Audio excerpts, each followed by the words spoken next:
How you doing? It's Mark Tremonti from Alter Bridge. If you're not in the now, you're in the nothing. Welcome, ITN friends. I'm Brett with In the Now magazine, sitting with Mark Tremonti. With Alter Bridge. All right, Mark. Appreciate you taking the time tonight. So, Mark, you're on the second leg of the Fortress tour right now. You guys are out on tour with Like a Storm and California Breed. How's that going so far? Going great. Tremendous bands. A lot of rock for the dollar. Excellent, excellent. Actually, just ran into Glenn Hughes at the bar next door. Yeah, nice guy. Oh, yeah, he's a great guy. So now you guys on this leg of the tour, you actually played Louder Than Life Festival back in Kentucky. Yep. You've done a few festivals here in the States. I also caught you guys at Donington over the summer. So kind of tell the fans out there the difference between kind of the European festival crowds and here in the States. And I mean, you played in front of 80,000 people over in Europe. So is there a difference in vibe? You know, it's getting better here in the States. Back when the festivals were just kind of coming around here in the States, they weren't as energetic as the ones over in Europe. But now they're getting bigger and crazier, and I'm having just as much fun at these big festivals here in the States as I have been over in Europe. Just like in Louisville, we had Judas Priest and Korn and Limp Bizkit and us and Stone Temple Pilots and just a huge arsenal of bands. That's the kind of show you see all the time over there in Europe. So it's great to see it filtering up over here. We're starting to put together some really good festivals. Excellent, excellent. Yeah, it's I tell you, it's nice to start seeing it coming stateside here, so I don't have to pay for the travel overseas. Yeah. Yeah. So of course you're coming up. I think actually you just hit the 1-year anniversary of Fortress. Mm-hmm. Well received, obviously. Number 6 in the UK, number 13 here in the States. Can you kind of take us through the writing process when you guys actually go ahead and put a record together? Yeah, me and Miles will sit together and get out our laptops, and I'll play for him my favorite ideas. He'll do the same, and then we'll piece our ideas together. We never come to one another with a completed song, because when we put out a record, we want to both feel like we're a big part of it. So each and every song has a little bit of both me and Miles in there. So it's just us connecting our puzzle pieces. What about Brian and Scott? They kind of come in after the fact, and yeah, me and Miles will get together and get the meat and potatoes done, and then we'll get together with Brian and Scott and work out the final arrangements, well, preliminary arrangements, and then we'll get together in the studio and go through pre-production, and then that's when the real arrangements are ready for tracking. So there's many steps before that idea makes it to tape. Okay. And how about your work with Michael Elvis Basquiat? Mm-hmm.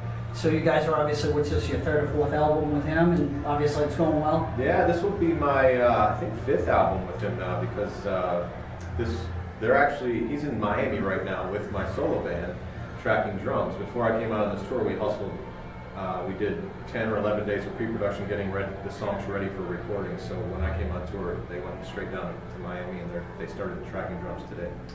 Sounds like quite the schedule. Yeah, So.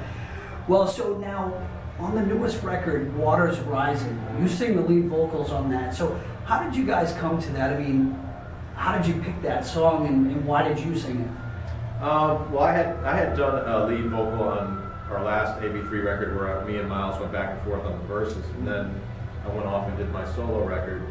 So when it came to this record, there was a lot of fans asking, is Mark going to sing a song? And by the end of pre-production, Miles and Elvis were working on some stuff, and they're like, why don't we have Mark sing Water's Rising, because Miles didn't have any ideas for it at the moment, and I had already written the chorus and all the lyrics and stuff. They're like, why don't you just go ahead and finish it and have that be your first vocal? Because I'm a melody writer, and that's my favorite thing to do, is write vocal melodies, so it's great to be able to actually sing these melodies. And I didn't choose Water's Rising, it just kind of chose me. At first I was like, it would be great for my first chance at singing on an Alter Bridge record to choose my own song, but sure. We made Water's Rising work, and I'm glad we did it. It's a great song too. Love it, love it. So what's next for Alter Bridge after this? I mean, are you guys writing right now? Do you write on the road? Right now I'm writing all my solos for the next Tremonti record, because I've got we're tracking 20 songs. I got to write 17 guitar solos, and I'm about 2.5 deep right now. So I got ways to go. So that's your focus right now. That's my focus. Yeah. Okay, I got you. Yeah. So tell me, of course, you write quite a bit. So how do you determine between Alter Bridge, Tremonti, and dare I say Creed? if Creed still exists? How do I differentiate the parts? Yeah, the songs you write, you know, I'm sure you write all the time. Yeah. And so how do you look at a song and you go, this is Alter Bridge, this is Tremonti? Right. Well, I write parts really. I don't sit down and write complete songs. I put songs together when it comes time for the album. So when I write parts, I'll go back and kind of put tags next to each one, kind of putting it into a certain bin. You know, a lot of the Tremonti and AB stuff have similar grounds in them, but the Creed stuff is definitely something that we keep separate. It's more of the poppier, more commercial sounding stuff, and Alter Bridge is more experimental, and then the Tremonti stuff is the heaviest stuff. I gotcha. So now with Wish You Well, I heard like a bootleg. I think you actually put it out there, and you were like 13 or 14 years old, and you recorded that. So I thought that was so cool. Now, are there other songs out there that you recorded that actually made its way onto another album? Yeah, well, I've got original copies of the songs from One Day Remains, like Broken Wings and Not No Last, with me trying to sing them. You know, 'cause I've got such a much lower voice than Miles, so you know, those songs are pitched down lower for me to sing. But you know, I've got old versions of those songs. But as far as the super old stuff, Wish You Well is probably the oldest. Is it yet? I love it. When I ever heard that, I thought that was fantastic. I'm glad you put it out there. You put it out there, right? My brother begged me. He's like, "It would be so cool if you gave me that 4-track tape." I'm like, I don't want anybody hearing that old thing. And he convinced me that it would be all right to do, and I did it. You're the first person to mention that. It was fantastic. I'll tell you, when I heard that, I thought that was excellent. So it's nice to kind of hear that history behind it. You know, pretty impressive. Thank you. Yeah. So would you say there ever was a low point in your career where you said, you know what, I'm done with the music business. I just want home. Yeah, I mean, it's always this. There's nothing else I want to do. You know, this is all I know how to do. You know, when Creed was coming to an end, it just made me work harder and try and survive. And since then, the internet's kind of come in and shooken up the business, and we're all still it's just been a constant struggle to just stay relevant, stay out there, and make a living. You know, because it's definitely the hardest it's ever been for a rock band is to keep a career right now with everything that's going on. But there's nothing else we'd rather do. Well, and actually, I guess, why do you think that is? I mean, let's face it, back in 1990, 1991, you know, all these bands are selling out stadiums, right? They're selling out the arenas.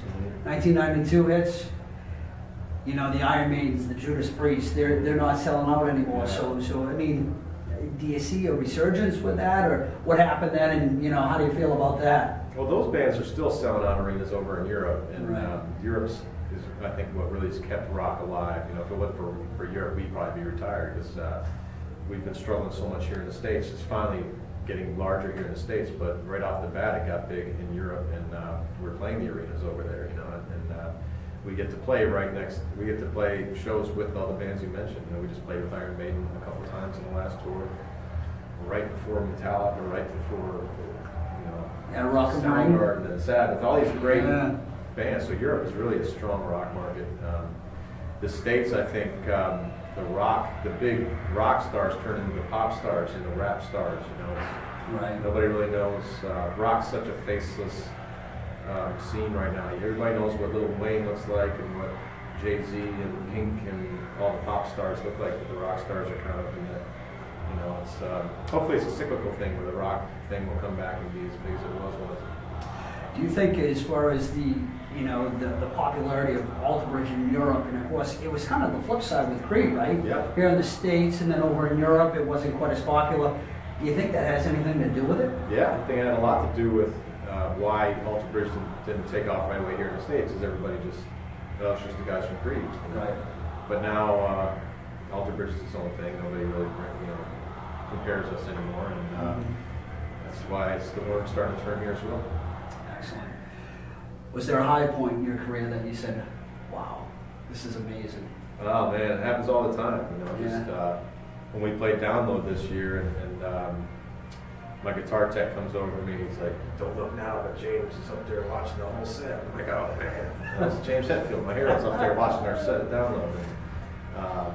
And, you know, just times like that, and just meeting all your heroes and getting to play with them. And, do you ever get nervous?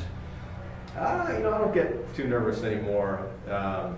It's depending on the situation. Like if I've got to do a small little acoustic performance or something, I get more nervous for that than I do the big festivals. Or if there's a million cameras filming a show and I've got to be dead on that night. Right. I usually play better when there's nobody filming. The pressure's not on quite as much at that point. So, was there a most, obviously you have quite a history, is there a most memorable show?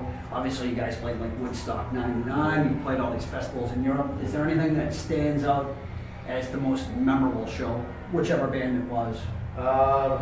Wembley maybe? It was one of them. I think the best show we had this year was, there was a couple of really good ones. Rock and Rain was a great show this year. It was the last time they were going to have it in that area in Germany, and it was just a massive crowd. We performed really. We felt good about our performance. The crowd was amazing. And then Hellfest this year in France was another. I remember when we first played Hellfest, like we're actually going to play Hellfest. I thought we were going to get booed. It was going to be all black metal bands, but it's just such a great festival, and it was probably the best response we had with the tour. Excellent. So why don't you tell the folks out there about Fret 12? Fret 12 is a company that my brother Dan and I started. He was like, why don't you do a guitar instructional video? I said, I'm just not ready. So years later, he's like, dude, come on, just do one. Because I collect them, I've got hundreds of them. So finally, I did it, and we released it. Had a few more artists do it, and then it turned into every artist that comes through Chicago gets, Fret 12 goes out and films them, and now they've got a huge arsenal of content, and now they sell artists instruments where they'll send me back places to my house, I'll sign them all, send them back. So when you buy a guitar through Fret 12, it's signed, and you're going to get the best quality through them. And that's other artists are coming on board. Jim Root's a big Fret 12 guy now. And I think John Five's talking about doing a video coming up soon. Leslie West has done one. Troy Stetna, who's sold over 1 million instructional products. Josh, from Stone Sour, and Josh Rand, and just more and more and more. The guys from Mastodon just finished doing theirs. So it's growing. Now, do you personally approve all of these? No, they run it. I was just the guy to put out the first product, Okay. And, since then it's just taken off. Excellent. So Mark Tremonti off tour. Who is he? I'm a dad. I'm taking my kids to school and taking them to football games and helping them beat video games, playing soccer in the backyard, and wait till they go to sleep and play guitar. You're a sports fan? They're sports fans. My oldest son's a sports fan. I was, I was kind of aloof to it all for years now, just because I've been touring and all my teams. Whenever I get behind a team, everybody splits. So you get out. So now, well, you're from Detroit, right? So you don't follow Detroit or Chicago? When I lived in Chicago, I was a huge Bulls fan. Okay. And I watched the whole dynasty, and then all of a sudden, you had Jordan, Pippen, Rodman, everybody leave the same year, and all I had left was Kukoc at the time, and I was like, you know what, this is the team I was following. And then I think I followed, in baseball, I was following the Mariners, and then all of a sudden everybody leaves the Mariners. And this I can't do this anymore. You think you're bad luck? Maybe. So I kind of gave up on watching sports. Now my son's into it, I can get back into it. Nice. So, Mark, if I had to ask you the last song you heard, whether it be on your iPod or, Pandora, whatever you listen to these days, what was the last song you heard? The very last song I heard? Oh boy, I don't even know. Not in sound check. The last song I heard. I think Gary Moore Parisian Walkways or something. I think just on YouTube. Right. I was looking up. I'm in guitar solo mode, so I was looking up inspiring guitar solos to get going. It's a good one to look up, right? Yeah. Excellent. So, well, be on the lookout for the new Tremonti Soul album coming out. Coming out early next year. All right, excellent. Make sure you catch Alter Bridge on tour right now. They're coming through to an area near you. Mark, appreciate your time. Thanks a lot. Thank you. All right.